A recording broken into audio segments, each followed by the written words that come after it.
शिक्षण क्षेत्रासह विविध क्षेत्रात सातारा जिल्हा हा राज्यात अग्रेसर असला पाहिजे, जिल्हा परिषदेच्या मुख्य कार्यकारी अधिकारी याशनी नागराजन यांचे प्रतिपादन।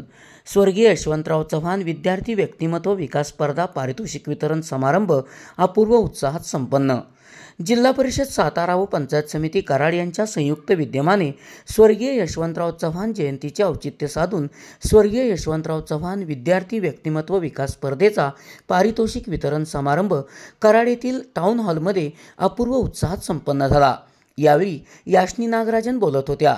ज्येष्ठ विचारवंत श्रीधर साळुंके यांच्यासह उपमुख्य कार्यकारी अधिकारी निलेश घुले, प्राथमिकच्या शिक्षणाधिकारी शबनम मुजावर, योजना शिक्षणाधिकारी अनिस नाईकवडी, गटविकास अधिकारी प्रताप पाटील, गटशिक्षण अधिकारी बिपिन मोरे, सहाय्यक गटविकास अधिकारी प्रसाद खेडकर, अर्चना नागमळे, प्रज्ञा माने, संजय लाड यांच्यासह मान्यवरांची यावेळी उपस्थिती होती।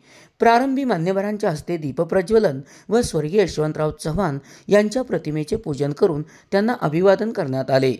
सातारा जिल्हा हा शिक्षण क्षेत्राबरोबरच विविध क्षेत्रातही राज्यात अग्रेसर असला पाहिजे, यासाठी सर्वांनी प्रयत्न करणे गरजेचे आहे, असे मत याशनी नागराजन यांनी व्यक्त केले।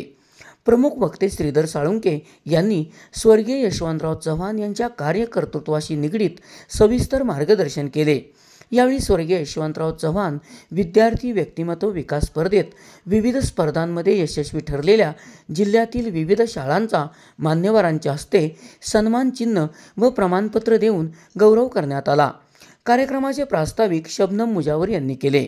यावेळी त्यांनी शिक्षण विभागाच्या विविध उपक्रमांचा आढावा घेतला। गटशिक्षणाधिकारी बिपिन मोरे व त्यांच्या सहकार्यांनी उपस्थित मान्यवरांचे स्वागत केले। या कार्यक्रमाला सन्मती देशमाने, विजय परीट, जमिला मुलानी तसेच शिक्षण विस्तार अधिकारी, केंद्र प्रमुख व सातारा जिल्ह्यातील विविध शाळांचे मुख्याध्यापक, शिक्षक व विद्यार्थी उपस्थित होते। SP ओरिजिनेटिव्हसाठी सुनील परीट, कराड।